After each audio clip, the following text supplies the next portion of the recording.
बच्चों, तो आज हम लोग अकाउंट में सेकंड चैप्टर कंटिन्यू करें, जो चैप्टर का नाम है final accounts of partnership firm. इसमें आज हमें जो क्वेश्चन देखना है वो है टेक्स्ट बुक का क्वेश्चन नंबर 18। क्वेश्चन नंबर 18 आपके टेक्स्ट बुक में देखो कि लिखा हुआ है उस क्वेश्चन में, Sant and Mahant are partners of a firm sharing profit and loss in a proportion 3:2। From the trial balance of 31,317 and adjustment prepare final accounts of a partnership firm। अब ये जो फाइनल अकाउंट हमें तैयार करना है ना, सबसे पहले जो है वो एक क्वेश्चन में देख लो, ट्रायल बैलेंस में देख लो कि सिर्फ कैपिटल अकाउंट बनाना है कि करंट अकाउंट भी तैयार करना है। तो इसमें करंट अकाउंट की कोई इन्फॉर्मेशन नहीं है, सिर्फ कैपिटल अकाउंट हमें तैयार करना है। और दूसरा कि profit and loss account, trading account ऐसा कुछ दिया हुआ है क्या? नहीं दिया हुआ है। तो इसका मतलब नॉर्मली इसमें हम लोग जो है वो 5 अकाउंट जो तैयार करते हैं वो तैयार करेंगे, करंट अकाउंट नहीं। तो इसमें रेडी करें हम लोग कि जिसके अंदर सबसे पहले जो है वो trading account of Sant and Mahant for year ending 31/3/17। उसके बाद प्रॉफिट एंड लॉस अकाउंट, फिर profit and loss appropriation account, उसके बाद capital account, and capital account के बाद बैलेंस शीट। ये सब होगा ना, ये पांचों अकाउंट आप रेडी कर लो तो उसके बाद जो है वो इनके एडजस्टमेंट की एंट्री शुरू करें। देखो एडजस्टमेंट में जैसे सबसे पहला एडजस्टमेंट दिया हुआ है कि there was a stock of 85,500। कि ये जो स्टॉक दिया हुआ है ना, ये कौन सा स्टॉक कहलाता है? ये हमारा क्लोजिंग स्टॉक कहलाता है, साल के एंड का स्टॉक। कि ये साल के आखिरी का स्टॉक है 85,500। और ये क्लोजिंग स्टॉक की एंट्री कहाँ करते हैं? तो क्लोजिंग स्टॉक की दो एंट्री करते हैं, एक एक यहीं बैलेंस शीट में एसेट्स में, और दूसरा ट्रेडिंग अकाउंट में, है कि नहीं? तो क्लोजिंग स्टॉक में यही लिखेंगे 85,500, पहले यहीं पे ही लिखेंगे बैलेंस शीट में। तो बैलेंस शीट के एसेट्स में लिखेंगे क्लोजिंग स्टॉक 85,500, यहीं पे ही लिखा जाएगा ना। और दूसरी एंट्री कहाँ करेंगे? तो दूसरी एंट्री करेंगे हम लोग ट्रेडिंग अकाउंट में, ट्रेडिंग अकाउंट में क्रेडिट साइड पे। तो दूसरा ट्रेडिंग अकाउंट में जाते हैं और उसमें क्रेडिट साइड पे लिखेंगे क्लोजिंग स्टॉक 85,500। पहला एडजस्टमेंट हुआ। अब उसके बाद दूसरा एडजस्टमेंट शुरू करते हैं कि जिसमें दिया हुआ है provide 15% depreciation on plant and machine and 7.5% on furniture and fittings. ये डेप्रिसिएशन हमें देना है ना कि प्लांट मशीन पे कितना परसेंटेज? 15% हमें डेप्रिसिएशन देना है, बरोबर। तो पहले जो है वो ट्रायल बैलेंस में देखो, पहले प्लांट मशीन कहाँ दिया हुआ है? तो ट्रायल बैलेंस में डेबिट साइड पे दिया हुआ है प्लांट मशीन, कि प्लांट मशीन 33,300 है। फिर उसके नीचे ही कुछ दिया हुआ है कि एडिशन प्लांट एंड मशीन 24,000 फ्रॉम 1/7/16। इसका मतलब क्या कि पहले जो प्लांट एंड मशीन था ना उसमें से एडिशन भाई जो है वो दूसरे खरीदे हमने 1/7 को, ठीक है, 1 जुलाई को हमने दूसरे प्लांट और मशीन खरीदे भी थे। और ऐसे ही है ना, एक क्रेडिट में भी देखो उसके बिल्कुल सामने लिखा हुआ है, क्रेडिट में ऐसा लिखा हुआ है कि sale of plant and machine from on 1/4/16 book value 6,900, 4,800 बाहर अमाउंट है। तो ये प्लांट और मशीन कुछ हमने बेची भी है। तो इसमें क्या एडजस्टमेंट है पता है? कि कुछ प्लांट मशीन आपको दी गई है, कुछ हमने नई खरीदी, कुछ बेची भी है हमने। ऐसा जब क्वेश्चन हो ना तो उसमें पहले कब खरीदा कब बेचा वो डेट देखते हैं। देखो पहले हमारे पास प्लांट मशीन है 33,300 की प्लांट एंड मशीन है हमारे पास। उसमें से जो खरीदी है ना वो कब खरीदी है, डेट देखो पहले, अमाउंट बाद में, चलो पहले डेट देखो कब खरीदी, 1/7 को, 1 जुलाई को हमने खरीदी। और दूसरा क्रेडिट में जो सेल का दिया हुआ है ना तो वो बेची कब है, 1/4 को, मतलब साल के शुरुआत में। इसका मतलब कि पहले हमने जो है वो उसे बेचा है और उसके बाद हमने खरीदा है। 1/4 मतलब अप्रैल में बेच दी और फिर खरीदी हमने जुलाई में है। तो एंट्री उसके हिसाब से करेंगे ना, पहले बेचने की एंट्री फिर खरीदने की एंट्री। और बेची जो है ना उसमें दो अमाउंट है, कि एक अमाउंट में लिखा हुआ बुक वैल्यू 6,900 और बाहर 4,800 दिया हुआ है। इसका मतलब क्या कि मशीन हमारी 6,900 की ही थी, उसे हमने बेचा 4,800 में। पुरानी मशीन होती है तो वो पूरे पैसे थोड़ी मिलते हैं, हमेशा कम पैसे मिलते हैं ना, है कि नहीं? पुरानी मशीन पे कभी प्रॉफिट कमा सकते हैं क्या? नहीं, उसमें पूरे पैसे नहीं मिलेंगे, उल्टा कम ही मिलेंगे ना पैसे। तो 6900 की मशीन थी, उसे बेच दिया हमने 4800 में, तो ये बाकी का 2100 का है ना लॉस हुआ हमारा, उसकी भी एक एंट्री करेंगे। और इन सब पे जो डेप्रिसिएशन गिनना है एडजस्टमेंट में वो 15% का। तो ये जो सब मिक्स एंट्री है ना, अब इसको लिखना कैसे है वो समझो। देखो है तो प्लांट मशीन, प्लांट मशीन कहाँ लिखते हैं, बैलेंस शीट के एसेट्स में। तो ये एंट्री समझो कैसे लिखेंगे, ये बैलेंस शीट के एसेट्स में जाते हैं हम लोग, और वहाँ पे पहले लिखो प्लांट मशीनरी। ये प्लांट मशीनरी पहले हमारे पास कितनी है, 33,300 की प्लांट मशीनरी है, ठीक है। उसमें से माइनस सोल्ड लिखेंगे, ये माइनस सोल्ड के बेच दी हमने, क्योंकि पहले बेची ना हमने, 1 अप्रैल को बेची थी। डेट वाइज देखो तो पहले हमने बेचा था, तो उसमें से हम लोग बेच देंगे कितना, 6900 में। तो 6900 ही, 4800 नहीं लिखेंगे, हमारी मशीन तो 69 की थी ना, हमने उसे बेचा 4800 में, समझ रहे हो। सेल में जो लिखा हुआ है तो हमारी मशीन 69 की है, हमने उसे बेचा है 49 में, 48 में, तो हम तो पूरे यहाँ 69 ही लिखेंगे। और फिर लिखेंगे प्लस परचेस, कि प्लस परचेस करेंगे, परचेस में कितनी परचेस की है हमने, 24,000 की, तो 33,300 में से ये माइनस और ये प्लस करेंगे, तो अब हमारे पास मशीन है 50,400 की, ठीक है। कितनी मशीन है, 50,400 की। अब इस पे डेप्रिसिएशन गिनना है 15%। लेकिन देखो कि इनमें जो डेप्रिसिएशन गिनोगे ना वो 15% 50,000 के नहीं, क्योंकि इसमें मशीन अलग अलग है बेटा, तो अमाउंट वाइज भी इसमें अलग अलग आएगा। क्योंकि देखो ये जो हमने 24,000 की मशीन खरीदी थी ना, वो खरीदी थी 1/7 को, 1 जुलाई को, तो उस पर तो 9 महीने का डेप्रिसिएशन लगेगा ना, उसको साल के शुरुआत में थोड़ी खरीदी थी, समझ रहे हो। तो ये जो 24,000 है ना, उस पर 9 महीने का डेप्रिसिएशन लगेगा, ठीक है। और इनके अलावा जो है वो बाकी की जितनी मशीन थी ना हमारी, कि 33,300 की थी, उसमें से 6900 की मशीन हमने पहले ही बेच दी थी, है कि नहीं। साल के शुरुआत में ही, यहाँ समझना कि साल के शुरुआत में ही हमारे पास 33,300 की मशीन्स थी, और पहले ही दिन पे, 1 अप्रैल मतलब पहले ही दिन पे हमने 6900 की मशीन बेच दी। तो हमारे पास कितने बचे पता है, हमारे पास बचे उसमें 26,400। ये कैलकुलेशन कर देना बेटा, ध्यान रखना कि इतना जो था, इतनी मशीन में से पहले ही दिन पे हमने बेच दी ना, तो हमारे पास इतनी मशीन ही बची 26,400। और ये जो 26,400 है ना, उस पे हमें 15% का डेप्रिसिएशन लगाना है। इस पे 15% का डेप्रिसिएशन पूरे साल का, क्योंकि साल के शुरुआत में ही हमने बेच दी थी। जो इतनी मशीन है उसे तो हमने पूरा साल यूज किया ना, तो इस पे पूरे साल के पैसे लगेंगे, मतलब डेप्रिसिएशन लगेगा। मतलब इस पे आप लोग करो मल्टीप्लाई 15%, तो 26,400 है ना, उसके 15% काउंट करो, तो उसके 15% आ जाएंगे आपके 3,960 रुपीज़। आप कैलकुलेटर में सॉल्व करोगे तो 3,960 रुपीज़ आएंगे। ये डेप्रिसिएशन इसका हुआ, बरोबर। जो पहले मशीन थी उसमें से बेच दिया, बचा ये 26,400, और उस पर हमने ये 15% डेप्रिसिएशन लगाया। अब बाकी जो मशीन है ना, बाकी की मशीन हमने जो नई खरीदी थी वो थे 24,000 की मशीन, ठीक है। और ये 24,000 की मशीन पे 15% डेप्रिसिएशन तो गिनना ही है, लेकिन उसके 15% हम लोग गिनेंगे कितने, 9 मंथ के, ओके। मतलब ये 24,000 के 15% आप लोग गिनोगे, और उसमें साथ में मल्टीप्लाई 9 मंथ के, मतलब मल्टीप्लाई 9/12 भी करना पड़ेगा। तो 24,000 के पहले 15% गिनो आप लोग कैलकुलेटर में, और जो आंसर मिले उसको मल्टीप्लाई 9/12 करो, तो आपका जो डेप्रिसिएशन मिलेगा ना, वो डेप्रिसिएशन मिलेगा आपको 2700 का। कितना, 2700। मतलब जो पुरानी मशीन थी ना, पुरानी मशीन थी उसमें से बेचकर जो मशीन बची, उसका डेप्रिसिएशन ये आया 3,960 रुपीज़। और जो नई मशीन है ना, उस पर 9 महीने का डेप्रिसिएशन ये आया 2,700 रुपये।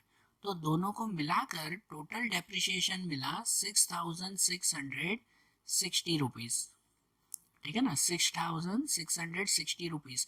तो हम लोग डेप्रिसिएशन में ये माइनस करेंगे 6,660। समझ आई कैलकुलेशन कि जो पुरानी जो मशीन है उसके ऊपर कैसे डेप्रिसिएशन गिनना है पूरे साल का, और जो नई मशीन खरीदी उस पर 9 महीने का डेप्रिसिएशन, ठीक है ना। ये ध्यान रखना है इसमें एंट्री, हर सम में एक एक एंट्री जो नई होती है ना, मैं आपको नोट करवा रहा हूँ, हर सम में सिर्फ एक एंट्री अलग है। इस सम में ये वाली एंट्री सिर्फ अलग थी, अब बाकी सब एंट्री नॉर्मल आएगी, सिर्फ यही एंट्री इसमें डिफरेंट थी। ओके, तो चलो कि अब ये 6600 हम लोग डेप्रिसिएशन माइनस करेंगे, तो 50,400 में से ये माइनस बचेगा 43,740 रुपीज़, ये आएगा ना, ठीक है। और ये डेप्रिसिएशन की दूसरी एंट्री, ये डेप्रिसिएशन की दूसरी एंट्री वो कहाँ लिखेंगे। अब ये भी एक चीज़ ध्यान दो, जनरली हर एक डेप्रिसिएशन की दूसरी एंट्री प्रॉफिट एंड लॉस में ही जाती है सबकी, लेकिन मैंने पहले दिन पे आपको एक चीज़ नोट करवाई थी कि प्लांट मशीन और फैक्ट्री की कोई भी चीज़ हो ना, पहले दिन पे मैंने आपको बोला था कि प्लांट मशीन ऐसा लिखा हुआ और फैक्ट्री की कोई भी चीज़ हो ना, तो उसके एक्सपेंसेस ट्रेडिंग अकाउंट में जाते हैं। किसके किसके, प्लांट और मशीन के, और फैक्ट्री के कोई भी एक्सपेंसेस हो तो वो सब एक्सपेंसेस ट्रेडिंग अकाउंट में लिखते हैं, प्रॉफिट एंड लॉस अकाउंट में नहीं। तो इसीलिए ये जो डेप्रिसिएशन है ना 6600 का, इसकी एंट्री हम लोग कहाँ करेंगे, ट्रेडिंग अकाउंट में करेंगे। तो ये 6600 डेप्रिसिएशन, उसे दूसरा लिखे हम लोग ट्रेडिंग अकाउंट में, ट्रेडिंग अकाउंट में डेबिट पे डेप्रिसिएशन ऑन प्लांट मशीनरी 6660, बराबर। और इनमें एक एंट्री अभी भी बाकी है, एक एंट्री अभी भी बाकी है कि देखो जो सेल ऑफ प्लांट मशीन था ना क्रेडिट में लिखा हुआ, कि वो मशीन 6900 की थी जिसे हमने बेचा 4800 में, है कि नहीं, प्लांट मशीन में ही क्रेडिट में जो हमने माइनस किया था। तो 69 की मशीन हमने 48 में बेच दी, तो जो डिफरेंस आया ना 2100 का, 2100 रुपये का, तो ये 2100 वो हमारा लॉस कहलाया। मशीन हमने कम में बेची तो ये लॉस हुआ हमारा, और उस लॉस की एंट्री भी हमें करनी है। और वो लॉस की एंट्री कहाँ करते हैं, तो वो लॉस की एंट्री करते हैं हम लोग प्रॉफिट एंड लॉस के डेबिट में। वो तो लॉस है, वो डेप्रिसिएशन नहीं है, वो भले प्लांट मशीन का, लेकिन वो लॉस है। तो लॉस की कोई भी एंट्री प्रॉफिट एंड लॉस में ही जाएगी, तो इसलिए वो लॉस की एंट्री प्रॉफिट एंड लॉस के डेबिट में करेंगे। तो अब हम लोग प्रॉफिट एंड लॉस के डेबिट में जाएं और वहाँ पे करें ये लॉस ऑन प्लांट मशीनरी 2100 का। समझ रहे हो, ये एक एंट्री भूलना मत, क्योंकि वहाँ पे प्लांट मशीन में दिया हुआ है 69 की मशीन 48 में हमने बेची है, तो वो डिफरेंस हमें लिखना पड़ेगा। अगर ये एंट्री भूल गए तो फिर सम बैठेगा नहीं। समझ रहे हो बात को। तो देखो यहाँ ये प्लांट मशीन का एडजस्टमेंट कंप्लीट हुआ, उसके साथ अभी सेकेंड एडजस्टमेंट में ही दूसरा दिया हुआ है 7.5% फर्नीचर फिटिंग पे डेप्रिसिएशन देना है। तो फर्नीचर एंड फिटिंग्स, तो फर्नीचर एंड फिटिंग्स कहाँ दिया हुआ है, वो भी दिया हुआ है ना ट्रायल बैलेंस में, कि फर्नीचर फिटिंग उसमें दिया हुआ है और उस पर 7.5% डेप्रिसिएशन है। जो फर्नीचर है 2560 का, तो ये डेप्रिसिएशन भी तो बैलेंस शीट में ही लिखते हैं, इसमें तो कोई दूसरी एंट्री है नहीं ना, परचेज सेल या कुछ कुछ भी नहीं, तो नॉर्मली लिखें कि बैलेंस शीट में जाएं, बैलेंस शीट के एसेट्स में लिखें, वहाँ पे लिखें हम लोग ये फर्नीचर फिटिंग्स 2560 और माइनस डेप्रिसिएशन गिनेंगे इसके 7.5%। तो ये 2560 रुपये के 7.5% गिनो 192, तो इसमें से 192 माइनस करेंगे, बचेगा कितना 2368। और ये जो 192 है उसकी दूसरी एंट्री चाहिए ना फिर, तो इनकी दूसरी एंट्री कहाँ आती है, तो इसकी दूसरी एंट्री आती है प्रॉफिट एंड लॉस के डेबिट में। इसकी एंट्री तो प्रॉफिट एंड लॉस में ही आएगी ना, तो हम लोग दूसरा प्रॉफिट एंड लॉस के डेबिट में जाएं और वहाँ पे लिखें depreciation on furniture and fitting 192 rupees. Okay, हो गई ये भी एंट्री। फिर थर्ड एडजस्टमेंट दिया हुआ provide bad debt reserve of 2000 on debtors, debtors पे 2000 से बेड डेब रिजर्व रखने हैं। अब वो डेप्टर वाली वही एंट्री ना, पूरा पूरा फॉर्मेट बनाते हैं हम दोनों तरफ।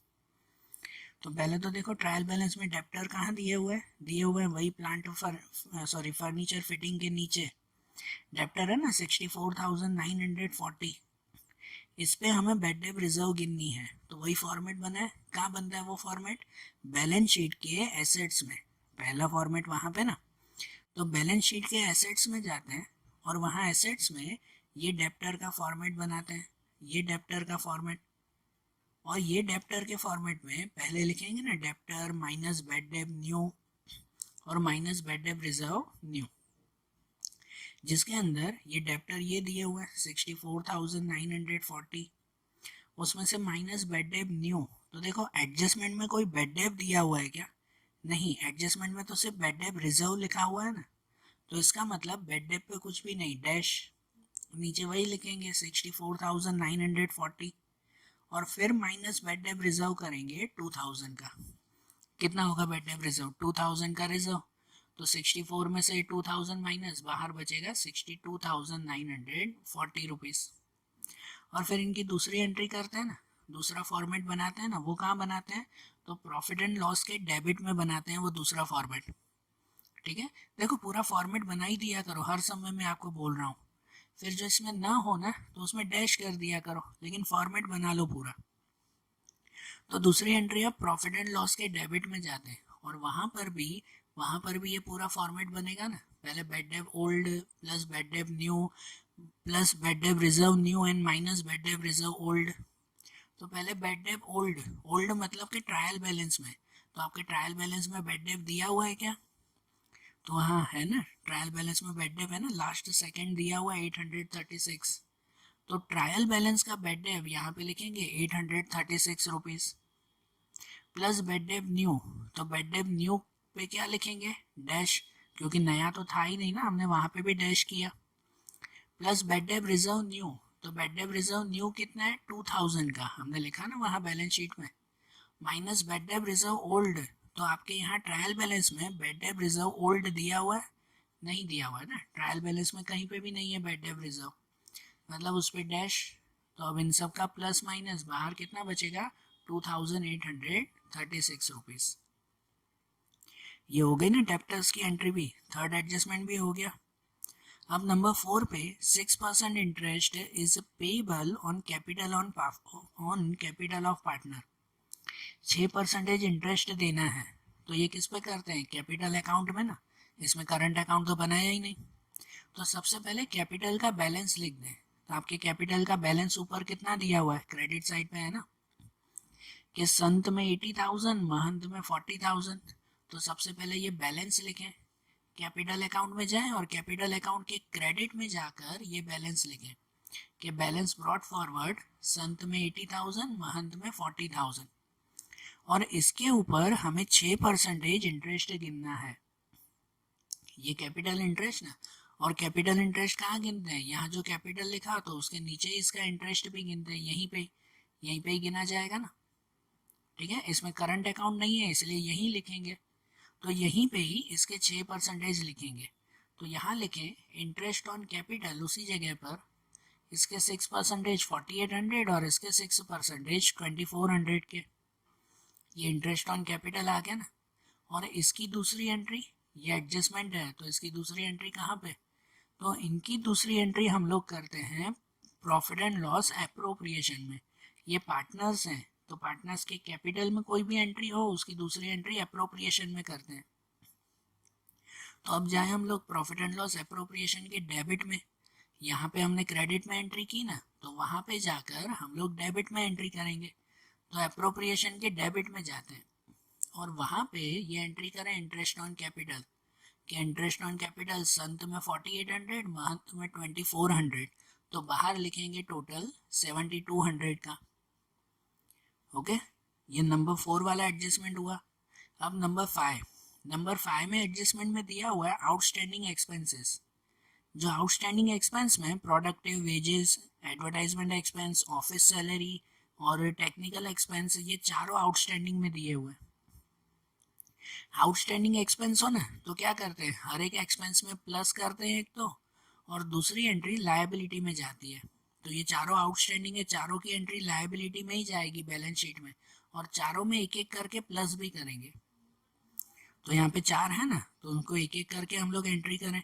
जैसे सबसे पहली एंट्री प्रोडक्टिव वेजेस, तो प्रोडक्टिव वेजेस 784 है, तो ऊपर कितना दिया हुआ है प्रोडक्टिव वेज, तो वहाँ ट्रायल बैलेंस में दिया हुआ ना प्रोडक्टिव वेज 45,272 रुपीज़। तो ये प्रोडक्टिव वेजेस उसकी एंट्री पहले तो कहाँ करते हैं, तो इसकी एंट्री करते हैं हम लोग ट्रेडिंग अकाउंट में। पता है वेजेस होते हैं, वेजेस को ट्रेडिंग अकाउंट में लिखते हैं और उसमें ये आउटस्टैंडिंग वेजेस प्लस करें। तो देखो पहले जाएं ट्रेडिंग अकाउंट में और ट्रेडिंग अकाउंट में यहाँ पे लिखे हम लोग प्रोडक्टिव वेजेस, कि ये प्रोडक्टिव वेजेस 45,272 और उसमें प्लस आउटस्टैंडिंग करेंगे 784। ठीक है, जो एडजस्टमेंट का दिया हुआ है वो प्लस करें। तो बाहर अमाउंट 46,056 है ना, या 46,056। अब ये जो एंट्री है ना आउटस्टैंडिंग वेजेस, उसकी दूसरी एंट्री कहाँ करते हैं, ये एडजस्टमेंट है इसकी दूसरी एंट्री, तो एंट्री जाती है लायबिलिटी में। हर आउटस्टैंडिंग की एंट्री लायबिलिटी में। तो अब लायबिलिटी में जाते हैं, मतलब बैलेंस शीट के लायबिलिटी में, और वहां लिखेंगे आउटस्टैंडिंग प्रोडक्टिव वेजेस 784 रुपीज, बराबर। उसके बाद है एडवर्टाइजमेंट एक्सपेंस। तो एडवर्टाइजमेंट एक्सपेंस ऊपर कितना दिया हुआ है, वो दिया हुआ है 13,248, ट्रायल बैलेंस में दिया हुआ है ना, और उसमें आउटस्टैंडिंग दिया हुआ है 312। तो ये प्लस करेंगे ना 312 उसमें। और ये एडवर्टाइजमेंट एक्सपेंस कहाँ लिखते हैं, तो एडवर्टाइजमेंट एक्सपेंस हम लोग लिखते हैं प्रॉफिट एंड लॉस में। ठीक है ना, वो वेजेस ट्रेडिंग अकाउंट में जैसे प्लस किए ना, तो इसे प्रॉफिट एंड लॉस में। तो अब प्रॉफिट एंड लॉस के डेबिट में जाते हैं और वहां पे लिखेंगे ये एडवर्टाइजमेंट एक्सपेंस 13,248 और प्लस ये आउटस्टैंडिंग 312। तो बाहर लिखेंगे 13,560 रुपीज। और ये भी 312 की दूसरी एंट्री वो लायबिलिटी में, तो इनकी दूसरी एंट्री भी लायबिलिटी में ही लिखेंगे। यहाँ लायबिलिटी में outstanding advertisement expense 312 rupees. Okay, फिर ऑफिस सैलरी, कि ऑफिस सैलरी 400 प्लस करनी है। तो ऊपर ऑफिस सैलरी कितनी दी गई है, कि ऑफिस सैलरी 8,780 रुपीज है, तो उसमें प्लस करेंगे ना ये। ऑफिस सैलरी भी कहाँ लिखते हैं, तो वो भी लिखते हैं प्रॉफिट एंड लॉस में, तो उसे भी प्रॉफिट एंड लॉस में लिखें। कि प्रॉफिट एंड लॉस में यहाँ पे लिखें ऑफिस सैलरी 8,780 और उसमें प्लस ये 400, तो बाहर मिलेगा 9,180 रुपीज, बराबर। ये मिल गया ऑफिस सैलरी का भी, और इसकी भी दूसरी एंट्री। देखो ये 4 चीजें दी गई है ना, चारों में ये प्लस करेंगे और सबकी दूसरी एंट्री भी करनी है, वो मत भूलना। कि ये सैलरी की दूसरी एंट्री वो भी लायबिलिटी में ही, तो वहाँ लायबिलिटी में ही फिर से लिखेंगे आउटस्टैंडिंग ऑफिस सैलरी, कि ये आउटस्टैंडिंग ऑफिस सैलरी 400 रुपीज। उसके बाद है टेक्निकल एक्सपेंसेस 320 रुपीज। तो ऊपर टेक्निकल एक्सपेंस कहाँ दिए हुए हैं, दिए हो ना, टेक्निकल एक्सपेंस 400 है, उसमें ये 320 प्लस करने।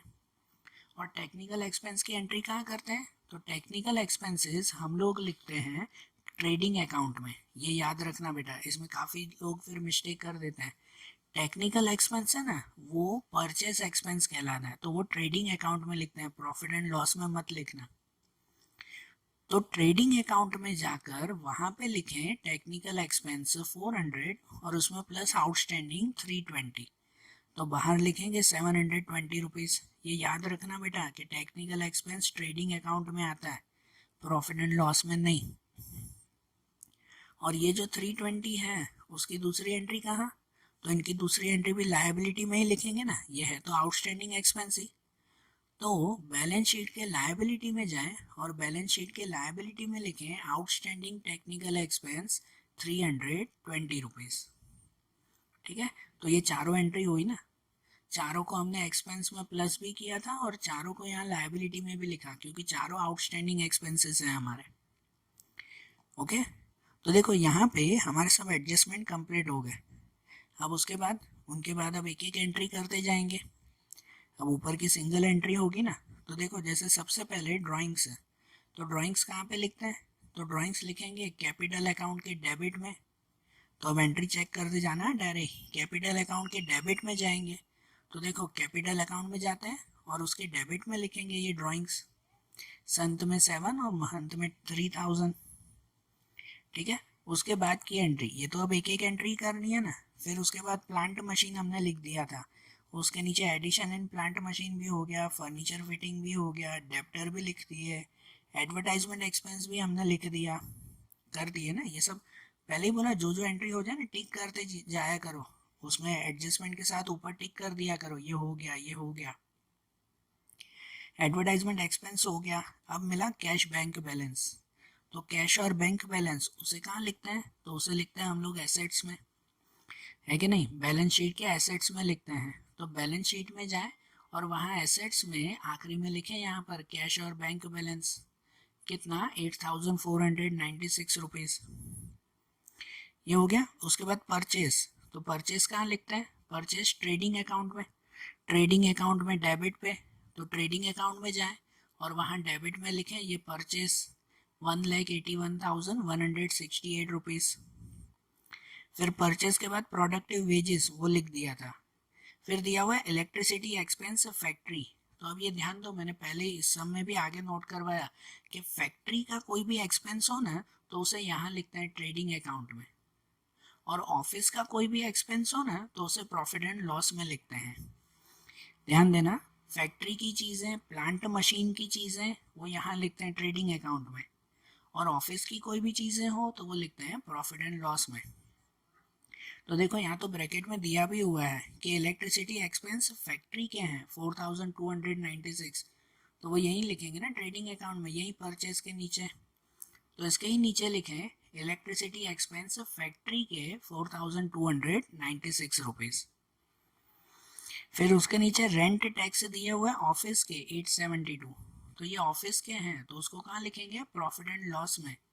तो प्रॉफिट एंड लॉस में जाएं और वहाँ पे डेबिट में लिखें ये रेंट टैक्सेस ऑफिस के 872, बरोबर। फिर उसके नीचे रेंट टैक्स फैक्ट्री के दिए हुए हैं 9384, तो ये फैक्ट्री के टैक्स कहाँ लिखते हैं, वो लिखते हैं ट्रेडिंग अकाउंट में। फैक्ट्री के टैक्स हैं तो वो ट्रेडिंग में, तो ट्रेडिंग अकाउंट के डेबिट में जाते हैं और वहाँ पे लिखेंगे रेंट टैक्स फैक्ट्री के 9384 रुपीज़, बरोबर ना। फिर ये हो गया। उसके बाद है टेक्निकल एक्सपेंस, तो टेक्निकल एक्सपेंस हमने लिख दिए थे। फिर ओपनिंग स्टॉक है, ओपनिंग स्टॉक कहाँ लिखते हैं, तो ओपनिंग स्टॉक भी ट्रेडिंग अकाउंट में लिखते हैं ना, यहाँ लिखते हैं सबसे ऊपर, है कि नहीं।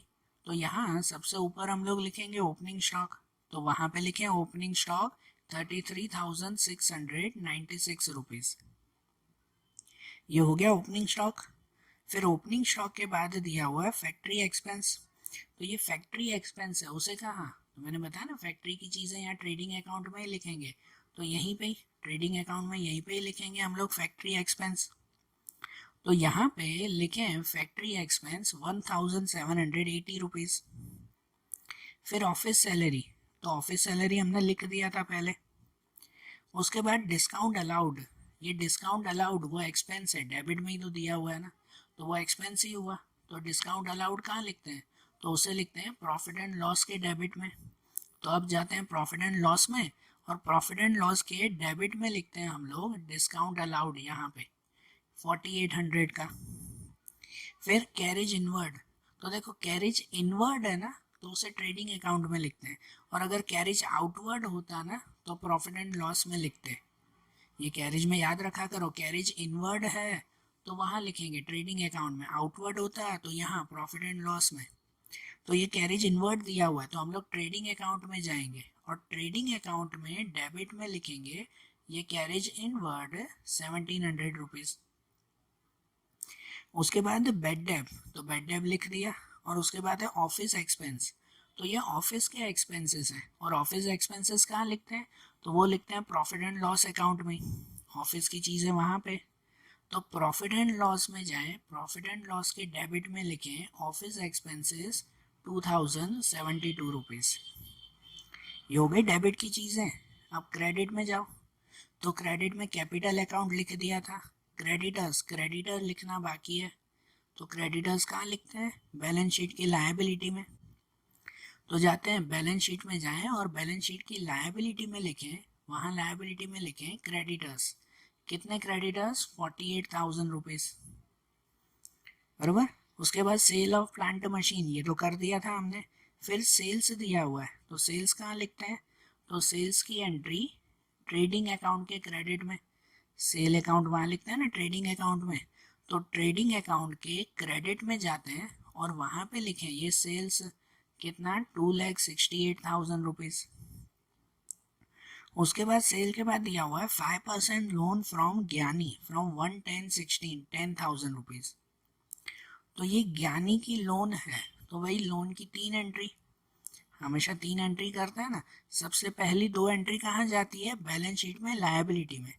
तो सबसे पहले बैलेंस शीट के लायबिलिटी में जाएं और वहाँ लायबिलिटी में जाकर पहले पूरी अमाउंट लिखें, लोन फ्रॉम ज्ञानी पूरा कितना 10,000 रुपये, ठीक है। फिर उसका इंटरेस्ट है, तो यहीं पे ही उसका इंटरेस्ट भी लिखते हैं ना। इंटरेस्ट कैसे काउंट करें, तो देखो 10,000 के 5% गिनने हैं। अब आप लोग काउंट करना, ये बहुत बार हो चुका है कि 10,000 के 5%, यहाँ पे दिया हुआ 5% लोन, तो वो 5% ही है और ये पार्टनर की नहीं है।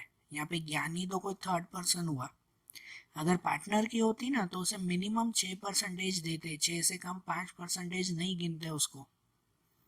पार्टनर को मिनिमम 6% तो देते ही हैं, तो इसीलिए ये पार्टनर नहीं है, इसको 5% ही देंगे।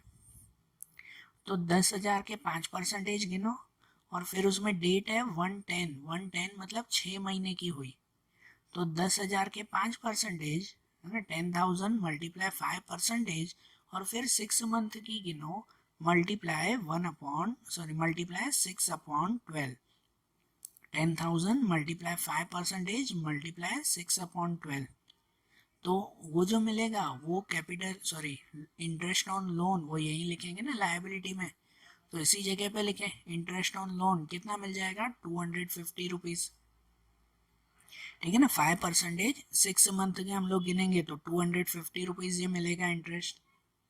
और इसकी दूसरी एंट्री, तो इनकी दूसरी एंट्री जाती है प्रॉफिट एंड लॉस के डेबिट में। ये इंटरेस्ट हमारा खर्चा है ना, तो प्रॉफिट एंड लॉस के डेबिट में जाएं और वहाँ डेबिट में जाकर यहाँ लिखें आखिरी में इंटरेस्ट ऑन लोन कितना 250 रुपीज़। हो गई ना ये लोन की 3 एंट्री। और उसके बाद कमीशन, तो कमीशन क्रेडिट में दिया हुआ है तो मतलब ये इनकम है, क्रेडिट साइड पे लिखा हुआ है ना कमीशन, तो ये इनकम हुई। और इनकम कहाँ लिखते हैं, यही लिखते हैं प्रॉफिट एंड लॉस के क्रेडिट में, कोई एंट्री नहीं है, खाली कमीशन की एंट्री आएगी 800 रुपीज़, तो वहाँ सिर्फ कमीशन लिखें 800। ओके, सब एंट्रीज हो गई ना। अब क्या करें, अब आखिरी में सिर्फ क्लोजिंग इसकी, हम आखिरी में क्लोज करें। जैसे देखो सबसे पहले आप ट्रेडिंग अकाउंट से शुरू करते हैं, तो ट्रेडिंग अकाउंट में चेक करना किस तरफ का टोटल ज़्यादा है, यहीं का ही टोटल ज़्यादा है, तो पहले इसका टोटल करेंगे, ये आएगा बराबर 3,53,500, वही यहाँ पे भी लिखेंगे और उसमें से ये ऊपर की सभी अमाउंट माइनस करेंगे। ये सब अमाउंट माइनस करो तो आखिरी में बचेगा ये 68,040, और ये जो बचा ना ये हमारा क्या कहलाया, ग्रॉस प्रॉफिट कहलाया। तो ये ग्रॉस प्रॉफिट मिला, ठीक है ना, यहाँ डेबिट साइड पे बचा तो ये ग्रॉस प्रॉफिट। इस प्रॉफिट को फिर आगे ले जाएंगे कहाँ पे, प्रॉफिट एंड लॉस अकाउंट में, और प्रॉफिट एंड लॉस अकाउंट में कहाँ, क्रेडिट साइड पे ले जाएंगे, है ना, ये डेबिट में है तो उसकी क्रेडिट में। तो जाते हैं प्रॉफिट एंड लॉस में और प्रॉफिट एंड लॉस के क्रेडिट में लिखते हैं ये ग्रॉस प्रॉफिट 68,040। फिर इसमें भी चेक करते हैं किस तरफ का टोटल ज़्यादा है, तो इस साइड का ही टोटल ज़्यादा है बराबर, तो इस साइड का टोटल ये आया 68,840 रुपीज़। यहाँ पे भी वही लिख देंगे पहले और उसमें से ये ऊपर की सभी अमाउंट माइनस करेंगे, तो 68,000 में से ये सब अमाउंट माइनस करें तो बचेगा ये 32,978 रुपीज़। ये जो बचा वो हमारा क्या कहलाया, नेट प्रॉफिट कहलाया बराबर ना, ये नेट प्रॉफिट। और ये प्रॉफिट को अब हम कहाँ ले जाएंगे, वो ले जाएंगे प्रॉफिट एंड लॉस एप्रोप्रिएशन में, है ना। नेट प्रॉफिट कहाँ जाएगा, प्रॉफिट एंड लॉस एप्रोप्रिएशन में जाएगा। यहाँ डेबिट में है ना, तो एप्रोप्रिएशन के क्रेडिट में जाएगा। तो हम जाते हैं प्रॉफिट एंड लॉस एप्रोप्रिएशन में और एप्रोप्रिएशन के क्रेडिट में लिखें, वहाँ क्रेडिट में लिखें हम लोग नेट प्रॉफिट, कितना लिखेंगे 32,978। अब इस तरफ तो खाली ये 7,200 की एंट्री थी, तो इसी का ही टोटल ज़्यादा हुआ ना। तो पहले इस साइड का टोटल ये लिखें 32,978, उतना ही फिर यहाँ पर भी लिखें, बराबर। और उसमें से ये 7,200 माइनस, तो बचेगा ये 25,778। ये जो बचा ना वो हमारा कहलाता है डिविजिबल प्रॉफिट। ये डिविजिबल प्रॉफिट वो हम लोग दोनों में बांट देंगे ना, संत और महंत में। और कैसे बांटना है, तो देखो ऊपर क्वेश्चन में दिया हुआ है, आपके टेक्स्ट बुक में सबसे ऊपर दिया हुआ है कि संत और महंत जो है वो प्रॉफिट एंड लॉस रेशियो 3:2 है। मतलब ये 25,000 को 3:2 में बांट देंगे। अब ये तो याद है ना, इतने सम्स हो गए। कैसे बांटते हैं कि अगर उसे 3 रेशियो में बांटना है तो उसको करते हैं मल्टीप्लाई 3/5, है कि नहीं। 3 + 2 5 होता है ना। तो ये 25,778 उसको मल्टीप्लाई 3/5 से करो तो मिलेगा ये संत की अमाउंट। और उसी को ही मल्टीप्लाई 2/5 करो तो मिलेगा ये महंत की अमाउंट, बरोबर ना। संत और महंत ये दोनों की अमाउंट मिलेगी ना। ये डिविजिबल प्रॉफिट हो गया। अब ये प्रॉफिट आगे कहाँ ले जाएंगे, इसे ले जाएंगे आगे कैपिटल अकाउंट में। तो कैपिटल अकाउंट के क्रेडिट में, ये डेबिट में लिखा हुआ है ना, तो क्रेडिट में। तो अब जाते हैं कैपिटल अकाउंट, और कैपिटल अकाउंट के क्रेडिट में लिखते हैं, वहां लिखेंगे ये डिविजिबल प्रॉफिट। ठीक है, ये डिविजिबल प्रॉफिट लिखेंगे कितना, 15,467 इसमें संत में, और यहाँ 10,311 महंत में। अब इसे क्लोज करें ना कैपिटल अकाउंट, तो इसमें भी एक एक करके क्लोज करेंगे। पहले संत के अकाउंट के लिए, तो इसमें भी इस तरफ का टोटल ज़्यादा है, तो इसका टोटल पहले यहाँ लिखेंगे 1,02,67, वही यहाँ पे भी लिखेंगे 1,02,67। और उसमें से ऊपर से फिर 7,000 माइनस करेंगे तो बचेगा ये 93,267।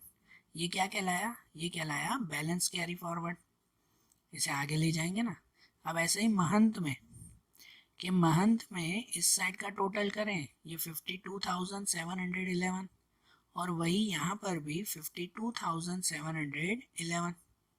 इसमें से ये ऊपर के दोनों अमाउंट, सॉरी ऊपर से ये 3,000 माइनस करें तो मिलेगा ये 49,711 रुपीज़। ये भी क्या कहलाया, बैलेंस कैरी फॉरवर्ड। ये संत और महंत के दोनों के आखिरी के बैलेंस बचे ना ये, और ये जो बैलेंस बचा उसे कहाँ ले जाते हैं, उसे ले जाते हैं बैलेंस शीट में। तो ये आखिरी बैलेंस शीट में ले जाए, कि बैलेंस शीट में लायबिलिटी में लिखें, जो ऊपर जगह छोड़ते हैं उसमें, कि ये कैपिटल अकाउंट संत और महंत और दोनों का प्लस करें तो बाहर 1,42,978। और फाइनली ये दोनों का टोटल करेंगे। पहले यहाँ लायबिलिटी का टोटल करें, इसमें सब का टोटल करें तो मिलेगा ये 2,03,044। अब यहाँ एसेट्स में टोटल करें सबका, तो इनका आंसर मिलेगा ये भी 2,03,044। इसमें अगर ये दोनों का आंसर इक्वल आया मतलब आपका आंसर करेक्ट है, आपका फाइनल अकाउंट करेक्ट है, ऐसे माना जाएगा ना, बराबर ना। समझ आया क्वेश्चन। और आज जैसे हमने क्वेश्चन देखा ना, अब हमारे चैप्टर का आखिरी क्वेश्चन और इम्पोर्टेंट क्वेश्चन बाकी है, लास्ट है और इम्पोर्टेंट है, जिसे हम लोग अब कल के वीडियो में देखेंगे। Okay, thank you.